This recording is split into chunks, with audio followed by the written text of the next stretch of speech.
You've got 30 seconds to move that truck off my land. After that, I'm dragging it into the creek.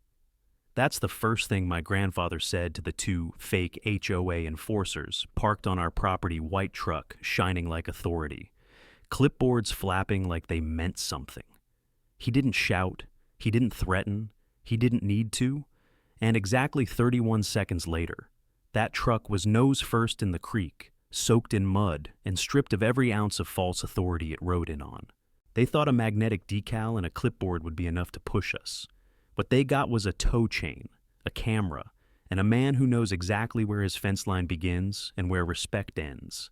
If you've ever had someone show up on your land uninvited, if you've ever been told by someone with a badge that turned out to be fake, or if you believe land isn't just dirt, it's history, leave a comment below, because this story isn't just about a truck in a creek. It's about what happens when you push the wrong man, 1 inch too far. What would you do if a man in aviators and a clipboard parked a fake HOA truck on your land and told you he had authority over it? You'd probably call the sheriff, maybe raise your voice, or if you're my grandpa, you'd light a cigarette, give them 30 seconds, and then drag their truck into the nearest creek. This is not fiction. This is rural America where your property lines are sacred. Your word means something. And your granddad might just be the last line of defense between your land and corporate overreach. This story has everything trespassing, fraud, shady developers, and one very fed-up man with a tow truck. But first, let's talk about HOAs, because that's where this all begins. Homeowners associations. HOAs are supposed to keep suburban neighborhoods looking nice. They mow the lawns, monitor mailbox height, and make sure your grass isn't 2 inches too tall. At least, that's the theory. In practice, many HOAs act more like miniature governments without the oversight enforcing rules with fines and threats that sometimes go beyond reason. But there's a critical legal limit. HOAs only have authority over properties within their jurisdiction. Their reach does not extend to independent rural land. They are not law enforcement. They cannot trespass on private property outside their covenant boundaries. They cannot issue citations. And they certainly cannot conduct compliance inspections on someone's ranch without permission. For example, in the Texas Property Code, Title 11, Chapter 209, HOA authority is explicitly restricted to lots that are part of the association's declaration. That means if your land is not listed in the HOA's founding documents, they have no legal authority over it, not a bit. So, what do you call it when a white truck marked HOA patrol shows up 5 miles outside of town, crosses a locked cattle gate, and parks next to your barn? You don't call it enforcement, you call it trespassing, you call it impersonation, and, depending on how aggressive they get, you might even call it fraud.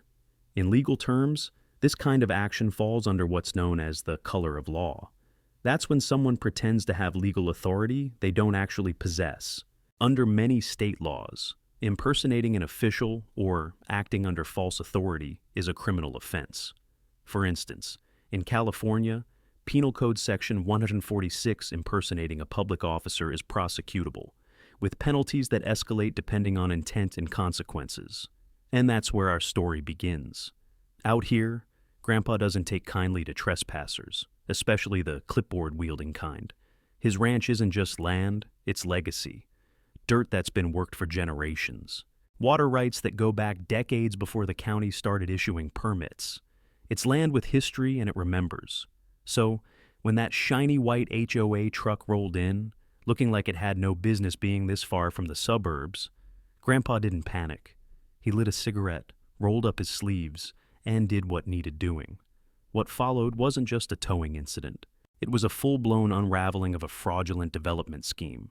A legal battle that exposed how deep certain pockets will go to claim land they don't own, and how one man with grit, documentation, and a working knowledge of property law can bring it all to a screeching halt.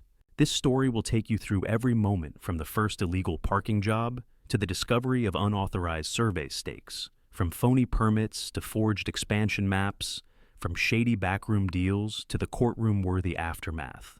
And along the way, you'll learn what HOAs can and cannot do under the law, how to detect false authority before it escalates. why water rights are more powerful than you might think, and how a tow truck, a trail camera, and a folding chair can become tools of justice. This is about more than one family.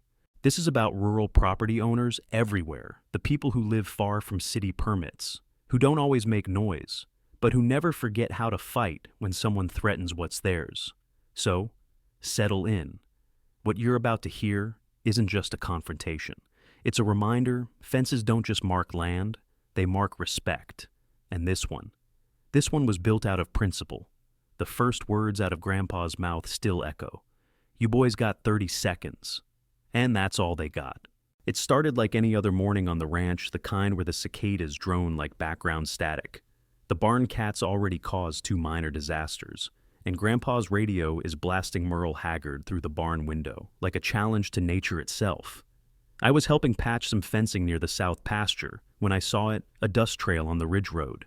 Now, dust on a dirt road isn't unusual, but this dust had a strange quality. It wasn't kicked up wild like by one of our trucks. It was steady, clean, almost choreographed.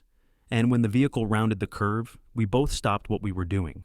It was too polished, too bright, too not from around here. A gleaming white truck, still shining like it had just left the showroom, came rolling past our very clear, very large private property sign. It didn't hesitate, didn't slow down, didn't even flinch at the chained cattle gate. It nudged it open with all the confidence of someone who believed rules were for other people. I remember glancing at Grandpa. He didn't curse, didn't squint. He just took a long drag off his cigarette and muttered, "Here we go again." The truck parked itself right between Grandpa's hay trailer and our feeding troughs, the exact spot where his dog usually naps in the shade. That was the first offense. The second offense was the cheap magnetic decal on the truck door. HOA Patrol. Not Sheriff's Office, not County Zoning. Just 3 block letters and a logo that looked like it was designed in Microsoft Paint. 2 men stepped out. One of them looked like he'd just stepped off a retail shift folding shirts at a department store. The other wore knockoff aviators and carried a clipboard like it gave him divine authority. They didn't so much as glance at the signs they passed. No acknowledgement of the chained gate. Just straight into the barn lot, like they had a right to be there. Now, for context, there isn't an HOA for miles. We don't live in a gated community. We live in the county. The kind of land where property lines are as old as the roads and trespassing is taken as seriously as cattle rustling. When Grandpa walked over, it wasn't in anger. It was in certainty. The kind of calm that usually precedes someone else having a very bad day. "Can I help you?" he asked, voice level, but carrying that special tone that says this conversation better get honest real quick. The clipboard guy straightened like he'd been waiting for this moment his whole life. "We've had multiple reports of zoning violations and unauthorized equipment storage near this property line," he said, over-enunciating like each word was a court order. "We're with the Riverbend HOA Expansion Enforcement Team, just performing routine compliance checks." Riverbend HOA Expansion Enforcement.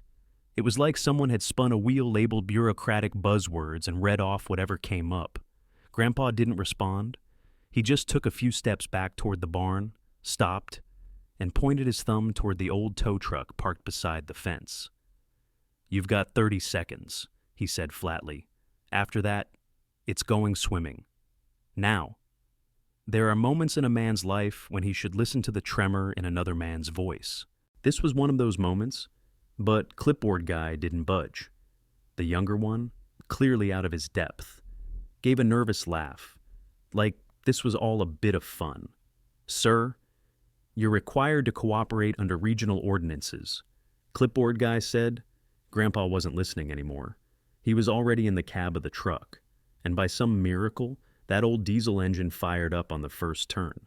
Like, even the vehicle understood the seriousness of the situation. I'll admit it, I thought Grandpa was bluffing. Most HOA types stay at the fence line. These guys, they were in the middle of our working land, quoting made-up rules and looking smug while they did it. There was no legal authority here, not even the illusion of it. The only people with any real power in that moment were the ones who knew the difference between a real ordinance and a sheet of clip art printed at Office Depot.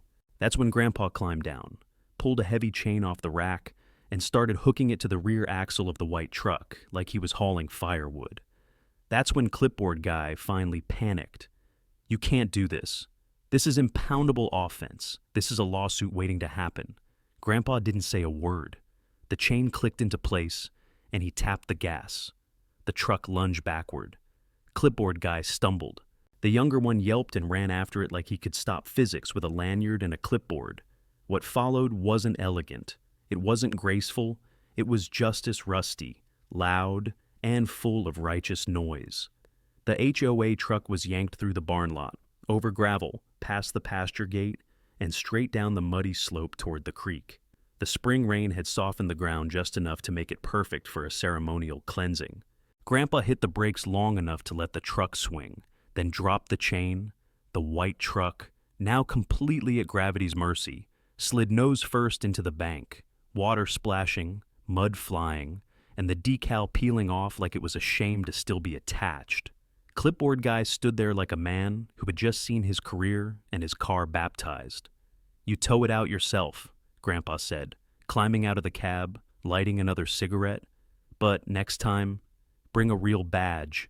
The younger guy was fumbling for his phone, trying to record the moment. But Grandpa beat him too. It snapped a photo of the half-submerged truck, then calmly called the sheriff. "Got some trespassers claiming to be HOA, he said.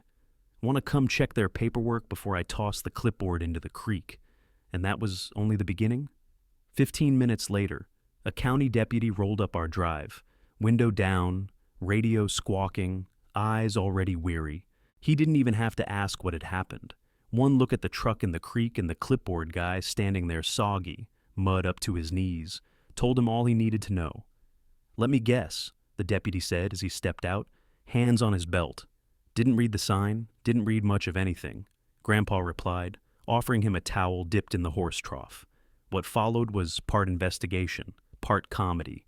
The deputy asked the Clipboard Guy for identification. What he got was a laminated card that looked like it had been printed at home, the kind you might get for a third-grade science fair or a bad escape room. It said, "Compliance Observer, Riverbend HOA, Expansion Subcommittee." The deputy gave it one look, didn't even bother hiding his smirk, and said flatly, "There's no such registered HOA in this county, and even if there was, it wouldn't give you the right to step foot on someone's private property, let alone park a vehicle."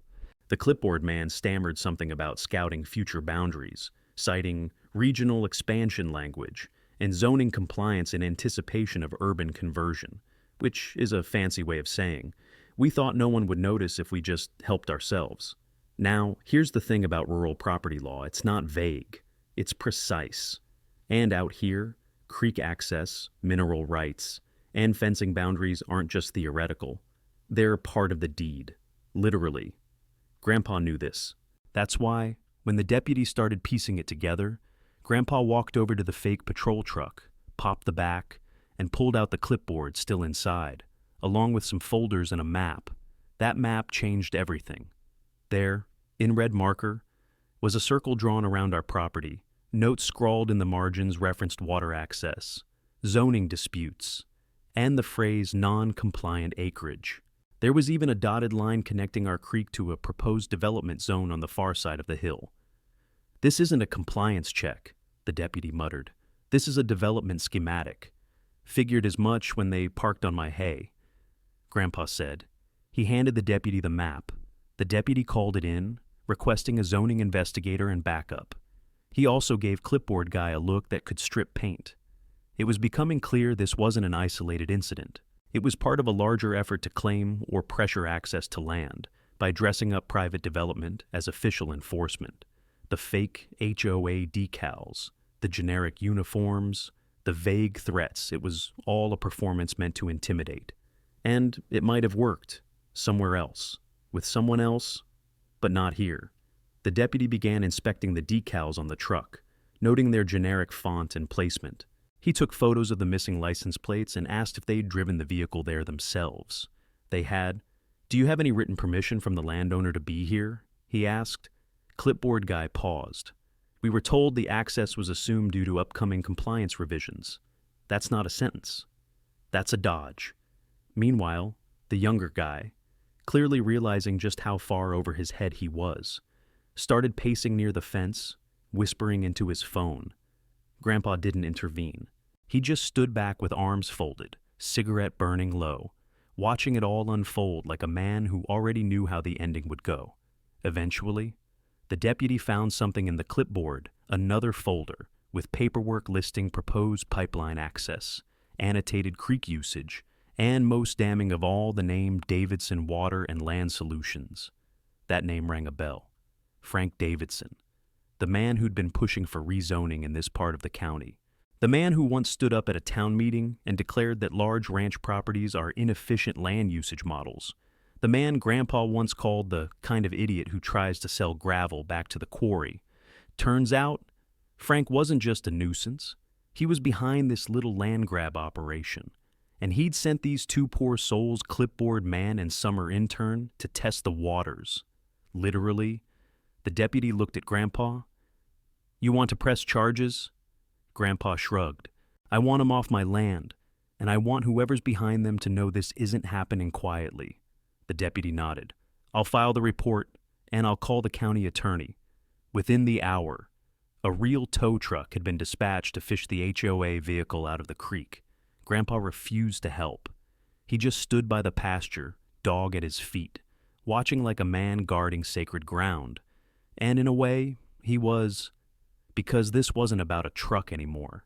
This was about the first shot fired in a battle over something much bigger, the quiet war being waged between rural America and unchecked expansion, a war fought with clipboards, zoning maps, and legal pressure.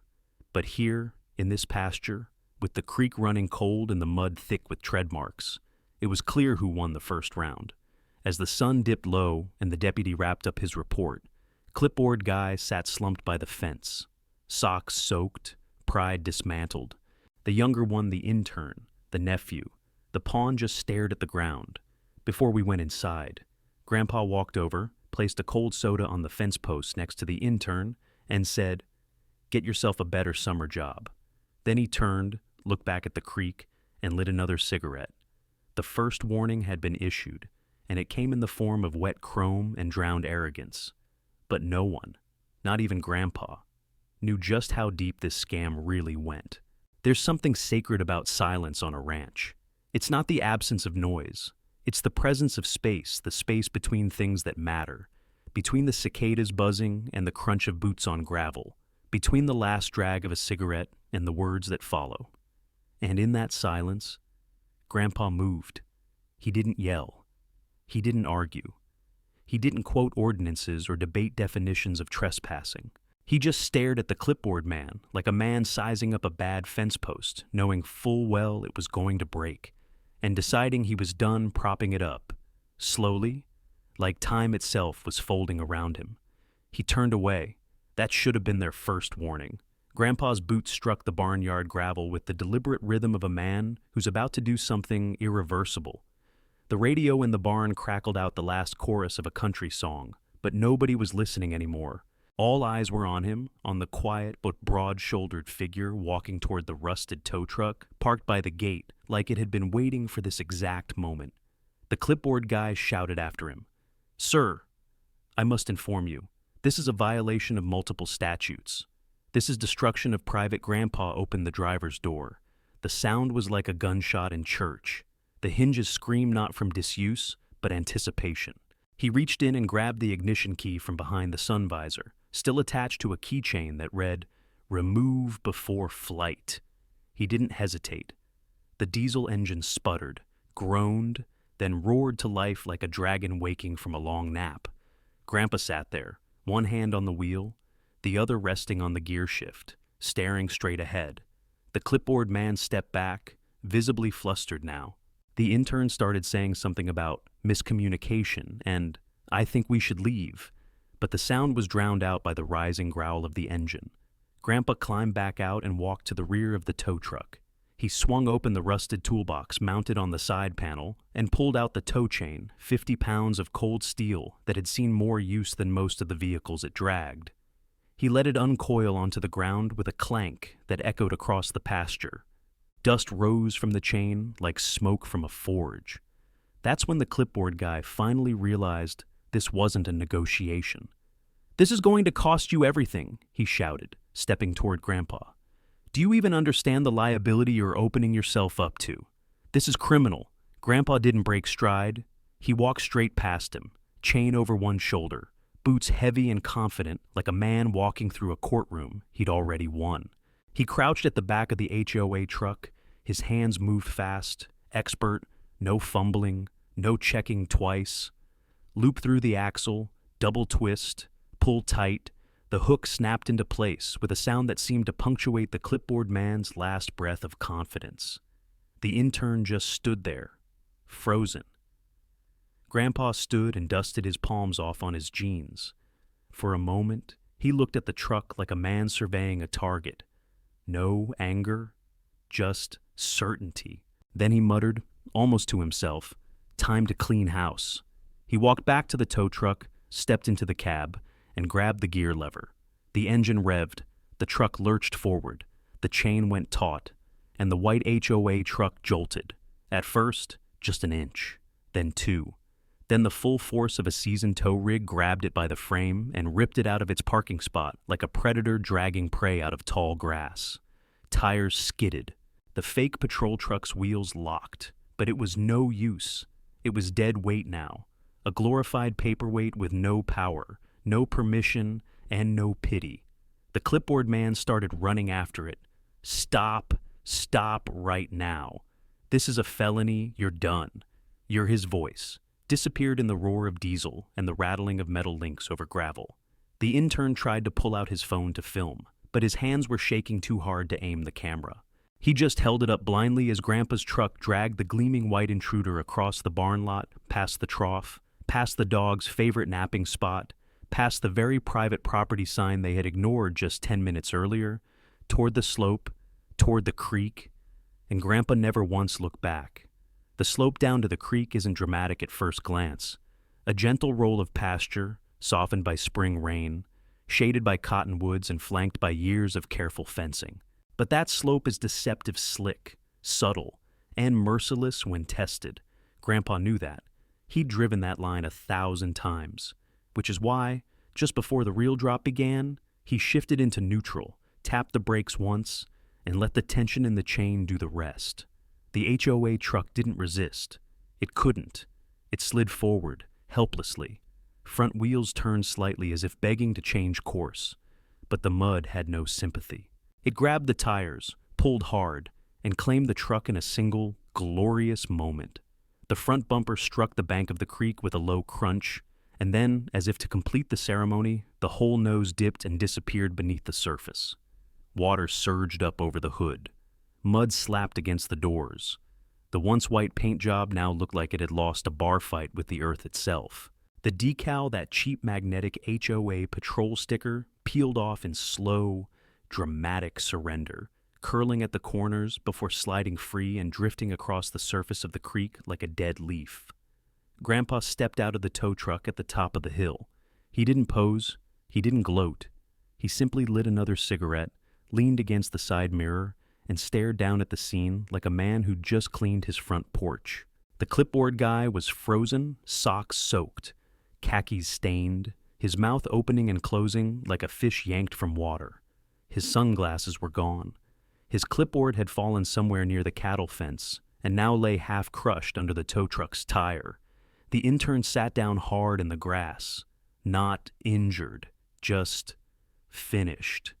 He stared at the creek like it had betrayed him, like this whole plan, whatever it was, had collapsed under the sheer force of Grandpa's patience turned action. Grandpa looked at them both and said only one thing. "You tow it out yourself, but next time, bring a real badge."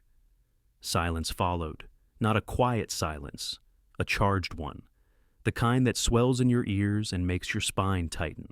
Because what just happened isn't just an act of defiance, it's a declaration.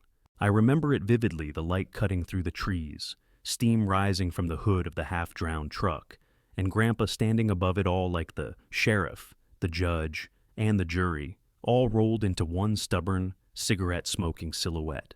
And then, Just when the clipboard guy opened his mouth to object, Grandpa did something that locked the whole moment into legend.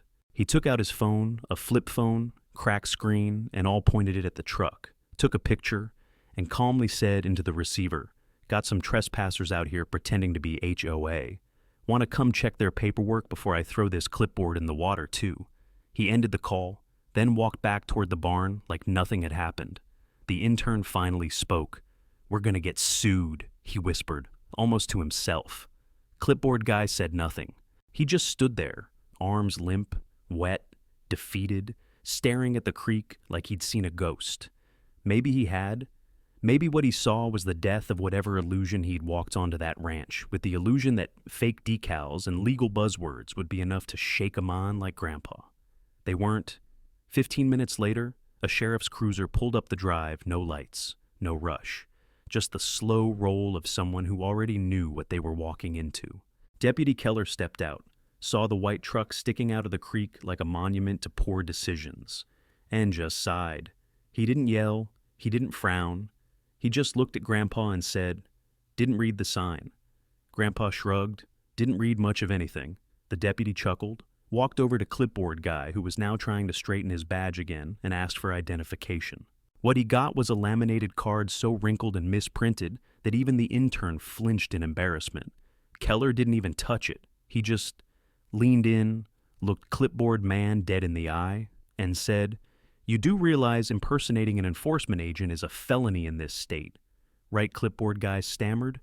"We're a private compliance organization, not law enforcement. Just a subcommittee." Under Keller raised a hand. "Stop. That's enough." He turned to Grandpa. "You want to file charges?" Grandpa shook his head. "Not yet." "Why not?" "Because I've got a feeling this wasn't just a two-man idea. And I'd like to know who gave him the map." That's when the deputy went to the truck, popped open the door, and found it a crumpled folder with maps, survey lines, water notes, and a printed proposal. At the bottom, a company name, Davidson Water and Land Solutions. Keller whistled low. "Well now," he said, "this just got interesting. The truck in the creek was just the beginning. For a while, it felt like maybe the whole thing had been a fluke, an isolated incident. A couple of clipboard-wielding clowns pretending to be something they weren't. But something about it didn't sit right with Grandpa. And when something doesn't sit right with Grandpa, he doesn't rant. He investigates. The day after the baptism, while the white truck was still dripping creek water and shame, Grandpa was already at the dining table, the one stained with decades of coffee, tobacco, and map ink, flipping through files like a lawyer prepping for court. He pulled out a box from under the floorboards, one I hadn't seen in years. Inside were deeds, topographical maps, well permits, water rights agreements, even yellowed receipts from the county dated back to the 1960s. Each one stamped, signed, and filed legally. "This ain't just trespassing," he muttered. "This is a land grab." And he was right.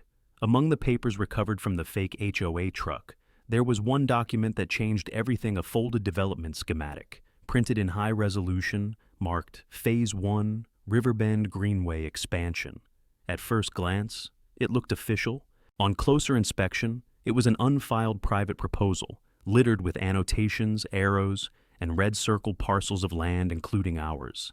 Even worse, someone had drawn a pipeline path that ran straight through our creek. Now, here's where things went from annoying to illegal. In most U.S. states, running a pipeline for water, gas, or any utility across private land requires an environmental impact assessment, permitting through the state or county utility office, voluntary easement agreements signed by the landowner, notification and compensation negotiations, often reviewed in public forums. Davidson had none of that. He hadn't filed for a single permit. He hadn't contacted a single landowner. Instead, he'd sent survey teams under false authority, faked HOA credentials, and planted unauthorized development stakes along the creek stakes we'd now found on 5 other neighboring ranches. So, Grandpa did what most folks would have called overkill. He installed trail cameras, not just 1, but 5. He wired motion sensors to the back gate, the tree line, the creek bend. He even mounted one to the old weather vane, just to make sure they weren't coming in by drone or dirt bike. Then, just before dawn 2 days later, the camera near the creek triggered. We watched the footage over breakfast. 2 men, both in plain work gear, one with a GPS pole, the other with a measuring wheel, walked the line of the stakes. Calm, professional, quiet. Not teenagers playing surveyor. These were contracted engineers, working on a plan that hadn't been approved, hadn't been disclosed, and wasn't even legal. One of them wore a vest with a Davidson Water and Land Solutions logo, barely visible under the dirt. Grandpa didn't speak. He just handed me the SD card and said, "We're going to town." At the sheriff's office, things escalated quickly. Deputy Keller reviewed the footage, printed stills, and made a few phone calls. An hour later, a man in a gray suit walked in an investigator from the State Environmental Commission. He carried a thin folder. Inside were photographs from 3 other counties, showing identical survey markers, matching decals, and complaints from landowners who were told they were already under assessment. "This is coordinated," the investigator said. "They're testing boundaries literally and legally." Grandpa didn't flinch. He'd already figured that much. But now it was official. Davidson's company had quietly launched a multi-county campaign to pre-survey rural land under the guise of compliance. Their bet that most folks would be too confused, too tired, or too intimidated to push back. That bet failed at our fence line. Back at the ranch, Grandpa began mapping the stakes. Everyone we found, he cataloged GPS coordinates, color-coded ribbons, date of discovery. He even kept the broken stake from the fake HOA incident and nailed it to the barn wall like a trophy. Then he made a second call. To the county zoning board, the woman behind the desk at the planning office tried to wave him off at first. "No such development has been approved," she said, looking over the folder. "This must be a miscommunication." Grandpa didn't blink. He pulled out the schematic from the fake clipboard, the one with our creek circled and labeled feasible trench site. He tapped it once. "Then tell me why someone with your office's logo on their paperwork was walking this line with a survey wheel," he said. The woman paused. She looked closer. "That's not our form," she said. "That's a contractor draft," filed where she checked her screen. A moment later, she froze. "It's registered under a third-party holding company," she said quietly. "Subsidiary of Davidson Water and Land Solutions. It hasn't been approved, but it's marked for expedited review." "Expedited by who?" Grandpa asked. There was no answer, just a long silence. Grandpa didn't yell. He didn't argue. He simply looked at the zoning clerk with the tired, calm expression of a man who's about to do something official. That evening, back at the ranch, he dusted off an old typewriter, not for nostalgia, but for effect. He typed up a formal letter, line by line, ink ribbon fading in and out, but each keystroke deliberate. It was addressed to the State Land Use Board, the County Commission, and the Environmental Compliance Office all at once. The contents were simple. A request for immediate investigation into unauthorized land, surveying by Davidson Water and Land Solutions. Attached photographs, trail cam footage, stake samples, maps, and witness statements. Citations of water rights law, property trespass codes, and environmental permit requirements. Names of neighboring ranchers also affected. And one very firm sentence if these actions are not addressed. We reserve the right to file for injunction and damages under state land protection statutes. No threats, no emotion, just documentation backed by the weight of law. He signed it in ink, then handed it to me.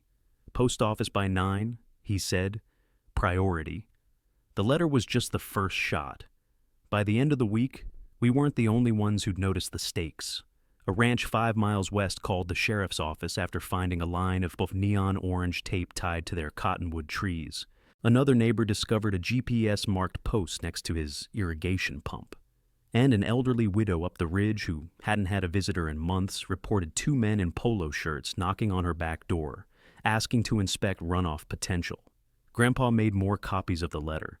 He started showing up to town meetings again, not to talk, just to sit, quietly, arms crossed, trail cam photos in hand, letting the room feel the weight of what was coming. Then, on a Tuesday afternoon, everything shifted.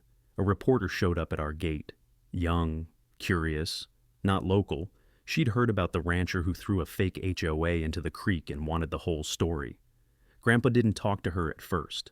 He let her walk the land, let her see the stakes, let her read the letter for herself. When she asked for an interview, he finally said, "Sure, but you print the truth, not the headline." The story ran in Sunday's paper. Local rancher uncovers illegal development scheme, water rights at center of land. Grabbing underneath a photo of Grandpa standing by the creek, arms crossed, with the rusted white truck still visible behind him, like some monument to misplaced arrogance. It exploded. Calls poured into the sheriff's office. Zoning board members requested emergency briefings. A state senator even issued a statement asking for a review of rural land, permitting oversight. Ann Davidson, he didn't speak publicly. But his office trailer outside town suddenly had a whole lot more locks on the door and a whole lot less staff inside it. The quiet land grab wasn't quiet anymore. People were mad, not just because of the trespassing, but because of the assumption. The assumption that rural families, the ones who'd kept land through droughts, floods, and government programs, would be too slow, too old, or too divided to notice when someone started redrawing the lines. They noticed, and they remembered, because out here, the land isn't just property, it's identity. And if you want to take that, you better be prepared for more than a lawsuit. You better be prepared for Grandpa with a tow chain, a camera, a filing cabinet full of legal proof, and a bone-deep refusal to be tricked.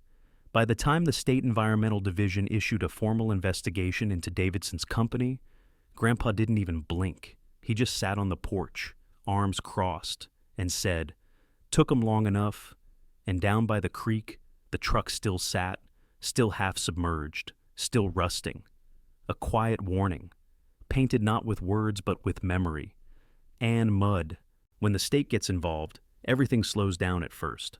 Letters take longer to arrive. Calls go unreturned for days. Investigators speak in clipped sentences, always with a clipboard in hand and a pen that never seems to write quite fast enough.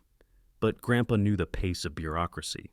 He'd been through drought subsidies, livestock disputes, and once spent 6 months proving to the county assessor that our barn wasn't a garage. So, when the process began, he didn't flinch. He prepared. The State Environmental Division had officially opened an inquiry. The investigator, the same one who'd seen the creek footage, returned with a portable scanner and a legal pad thicker than a county budget. He took photos of every survey stake, measured their depth, took soil samples, and when he pulled up a folded topographical map, Grandpa pointed out every illegal mark with the precision of a man who's known his land longer than any agency ever charted it. "This line," Grandpa said, tapping near the creek bend, "is the flow boundary defined in the original 1962 water rights deed. You'll see the stamp state sealed." The inspector nodded. "This document predates the first zoning overlay in this region. That means it supersedes it." Grandpa said, "You know it. I know it. And Davidson sure as hell knows it." Davidson had been quiet since the article broke no official statements, no lawyers sent to the ranch, no new survey activity. But his silence wasn't surrender. It was strategy. Because 3 days later, a man in a tie showed up in a marked county vehicle, holding a folder stamped Utility Access Review. He claimed to be investigating a public easement conflict specifically, whether our new fence line blocked future development corridors. Grandpa didn't raise his voice. He simply handed over the updated survey map, the original deed, and a USB drive with motion sensor footage showing Davidson's crew trespassing under cover of darkness. The man reviewed it, then he reviewed it again. Finally, he looked up. "There's no easement here," he said. "Not legally. Davidson hasn't filed for one. In fact, they haven't even submitted a public inspection request." Grandpa didn't smile. He just nodded toward the creek. "Tell them they'll need more than a clipboard and a logo next time." The very next day, the sheriff returned not alone, but with 2 county officials and a warrant to inspect Davidson's field office trailer. What they found wasn't just suspicious. It was criminal. Inside the trailer were forged permit drafts, doctored to look like county approvals, unsigned access agreements, labeled pending landowner signature, surveyor instructions with land coordinates that matched at least 6 private properties, And most damning of all maps marked Phase 2 and emergency condemnation plans. One of the officials muttered, "This isn't a development office. It's a fraud operation." Davidson wasn't arrested that day, but he was served formally notified of a state investigation into environmental violations, land misrepresentation, and fraudulent impersonation of authority. News spread fast. The reporter came back, this time with a team. The second story ran under a new headline, "Developer Accused of Land Fraud," after rancher exposes unauthorized survey scheme. Accompanying the piece was a now iconic photo, the rusted white truck still half submerged in the creek, with Grandpa standing nearby, not triumphant, just resolute. It wasn't just about us anymore. Neighbors started coming forward, old-timers with similar stories, families who'd been confused by strange visits, vague paperwork, or sudden appearances of survey flags in their pasture. What Davidson thought would be a slow, quiet acquisition had become a wildfire. And then, almost on cue, he appeared. It was a gray morning, clouded and cool. Grandpa and I were mending a corner of the new fence when a black SUV with tinted windows pulled up just beyond the tree line.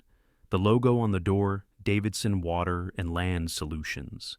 Out stepped Frank Davidson. Silver hair, expensive boots, and a clipboard in hand, flanked by two assistants in matching vests. He walked like a man who still believed he had the upper hand, even while standing on someone else's land. "Morning, Sam," he called out. "Didn't expect to see you out here so early." Grandpa dusted his gloves off and stepped forward, calm as ever. "Didn't expect to see your boots on my creek bank either." Frank raised his hands, that oily smile spreading across his face. Just a routine site check. Nothing official, just gathering pre-planning feedback. Grandpa didn't blink. Funny. That's what the last guy said. The one still waiting on a tow truck. Frank's smile faltered. No harm intended. "You know how fast this county's changing? I'm trying to offer landowners a chance to get ahead of it. You're trying to run pipes through a creek that doesn't belong to you," Grandpa said, stepping closer. "And you sent imposters to threaten families into signing rights away." Frank's tone hardened. "Sam, you're being unreasonable. There's momentum here. You can't stop this kind of progress forever." Grandpa looked back at the new fence line. Barbed wire, solar lights, motion sensors, cameras tucked under brush. Then he turned back to Frank and said, "I don't need to stop it forever. I just need to slow it down long enough for you to trip over your own damn lies." Frank glared. "You'll regret this." Grandpa lit a cigarette. "You already do. If you ask Grandpa what the most dangerous kind of man is, he'll tell you. It ain't the one with a gun. It's the one with a plan, a shovel, and enough time to see it through." Davidson had crossed the line. Now Grandpa was going to redraw it. Not with lawyers, though. Those were coming, but with fence posts, wire spools, and a warning the whole county could hear if they listened close enough. The morning after Frank Davidson's surprise visit, Grandpa was already up before the rooster. By the time the sun cracked the ridge, he'd loaded the back of the truck with metal stakes, 3 spools of high tensile wire, a post driver, and just for good measure, a coffee can full of laminated signs that read, "Trespassers will be photographed, shamed, and escorted by bull." He wasn't building a fence. He was building a message. I followed behind him across the pasture, boots still wet from dew, and helped carry the tools. Grandpa didn't say much. His eyes were fixed on the creek bend, the same spot Davidson's men had tried to claim with quiet footprints and fake maps. Grandpa walked the line like a general, tracing a battlefield 1 footfall at a time, checking elevation, slope, visibility. He marked post positions by instinct, not GPS, and by mid-morning, the first stake had been pounded into the earth like a courtroom gavel. Every slam of the post driver echoed through the valley. Bam! Not your land. Bam! Not your water. Bam! Not your future. By the time we'd stretched the first line of wire, a dust trail appeared on the far side of the pasture, another SUV, another decal. But this one didn't come down the hill. They watched, they waited, and then they turned around. Because now, the line was visible, not a dotted one on a map, a real one, with sharp steel and sharper intent. Within a week, Grandpa had finished the new fence line. 3 strands of barbed wire, solar-powered motion lights that lit up like a runway, trail cameras hidden in brush and fence posts, and a new remote-controlled gate lock installed by yours truly, though Grandpa claimed he didn't trust touchscreen nonsense and still learned to use it faster than I did. But that wasn't the end of it, because as the fence rose, so did the movement. Other ranchers began calling. Some came to visit, walking our fence line, taking notes, asking questions. One older couple even brought pie and a hand-drawn map showing where they'd found stakes in their own pasture, same tape, same logo, same handwriting. The sheriff's office couldn't keep up with the reports. What started as a lone incident had turned into a county-wide exposure. And Davidson, he tried one more move. He filed a formal complaint with the county land office, accusing us of building a barrier across future utility corridors and interfering with regional development goals. That's when the real reckoning began. A county investigator showed up, a tall man in a pressed shirt, with a badge and a calm voice. He carried a complaint packet from Davidson's office, marked urgent environmental obstruction. Grandpa didn't argue. He just led the man to the barn. Immediately from under the workbench, he pulled out 3 folders. The original water rights deed from 1962, a certified survey dated last year, and a printed copy of the motion sensor footage, the one showing Davidson's crew digging near the creek, unpermitted, uninvited, and unbothered by law. The investigator read them all. Then he said, "This complaint has no legal standing. They didn't think they'd need one." Grandpa replied, "Just thought we'd fold." That evening, the county sent a notice to Davidson's office. All permits frozen, all corridor claims revoked, all current development plans suspended pending investigation. The trailer office shut its doors the next morning. And not long after that, a black truck pulled into our driveway again. But this time, it wasn't Davidson, it was the sheriff himself. He stepped out, hat in hand, and said only one thing. They just opened a racketeering case against him. Grandpa didn't smile, but his eyes narrowed, and for him, that was close enough. Some people fall like a stone in water, fast, loud, dramatic. Others fall like a bridge under slow erosion, quiet at first. But when it all goes at once. Davidson fell somewhere in between. It began with a knock on the door of his field office trailer, not by protesters, not by ranchers, but by the state attorney general's office. 2 agents, plain clothes, clipboard in hand, camera in the other. They walked in with calm expressions and walked out with boxes of documents, seized hard drives, and a signed warrant for investigation into land misrepresentation, permit forgery, and environmental fraud. We didn't see it happen, but we heard about it within the hour. The sheriff himself called Grandpa from the road. They got him.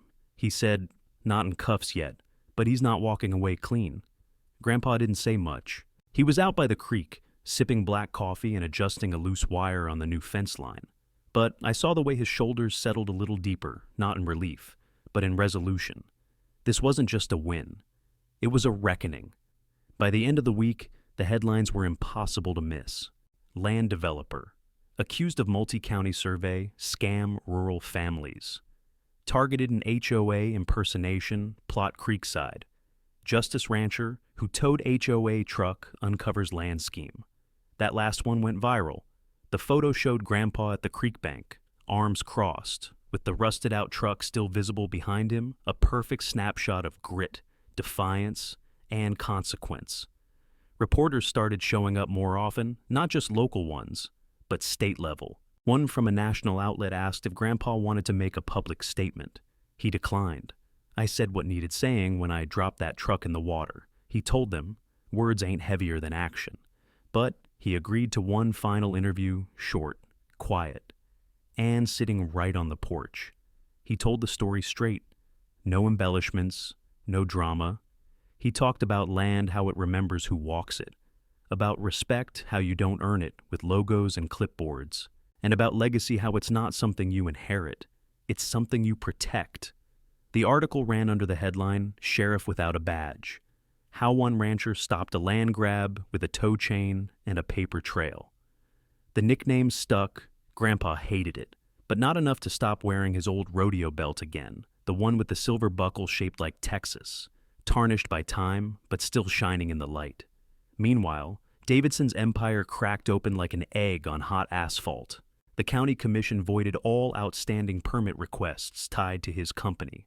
The state water board revoked provisional approvals connected to unauthorized trenching. The environmental division filed 3 formal citations, and at least 7 landowners filed civil suits for attempted easement coercion. And then the final blow came. The state attorney general's office issued a freeze on all assets held under Davidson Water and Land Solutions, pending a grand jury review. Overnight, construction halted. Office phones rang without answers. And one by one, the subcontractors and compliance teams started disappearing like morning fog. Word around town was Davidson had packed up his personal office and left in the middle of the night. No statement, no farewell. Some said he went west. Others said overseas. Grandpa didn't care. They don't always go to jail. He said, sometimes, just going away is enough. But the real closure came 1 week later, in the form of a plain cardboard package dropped off by a mail carrier who didn't know what was inside. No return address, just our family name, scrawled across the front in thick red ink. Inside, a framed photo, a drone shot, taken from high above the ranch. It showed the full creek bend, the new fence line, the tree shadows stretching like veins, and right at the center the rusted white HOA truck, half submerged in the mud like an artifact of arrogance. Across the bottom of the frame, in handwritten red marker, were 5 words. We got the message, loud. Grandpa didn't frame it. He didn't burn it either. He leaned it against the barn wall, next to the feed bin, and left it there a trophy, a warning, and a monument to a battle that never should have been necessary in the first place. That night, over dinner, he said something I'd never heard him say before. This ain't the last time someone will try to take what ain't theirs. Then he looked out the window toward the creek, now flowing quiet again, and added, but now they know where the line is. The mornings felt different after everything settled. Not louder, not quieter, just heavier. Like the land was still processing what had happened the way a forest holds silence after a storm, as if waiting to see if it's really over. Grandpa's routine didn't change. He still got up before dawn, still fed the animals with that same mix of gruff care and quiet efficiency, still cursed at the barn cat when it knocked over the feed bucket. But there was something else now, a pause at the gate, a longer glance at the fence line, a faint twitch at the corner of his mouth when the motion sensor lights flicked on at night. He never said it out loud, but we all saw it. That fence wasn't just steel anymore. It was memory. It was the line between what was almost lost and what was reclaimed. One afternoon, long after the buzz had faded and the reporters had stopped calling, Grandpa pulled 2 lawn chairs down by the creek. He handed me a root beer, the kind he always pretended not to know I liked. We sat there, watching the water shimmer under the cottonwoods, the late sun turning it all gold. You know, he said eventually, I don't build fences to keep people out. He paused, then looked at the creek, not at the truck still rusting in the mud, but at the water that flowed around it like it didn't care what history had landed there. I build them, he continued, to show where respect begins. I didn't say anything. I didn't need to, because that was it. Really, that was the whole story. It was never about winning, not really. It was about standing up, not for revenge, not for pride, but for place. For the idea that land isn't just acreage on a map. It's time, labor, sweat, memory. It's the quiet mornings with your boots in the dirt and the sound of birds rising before the sun. It's where you buried the dog that wouldn't stop chasing the tractor. It's the tree that never gave apples but still got watered every year.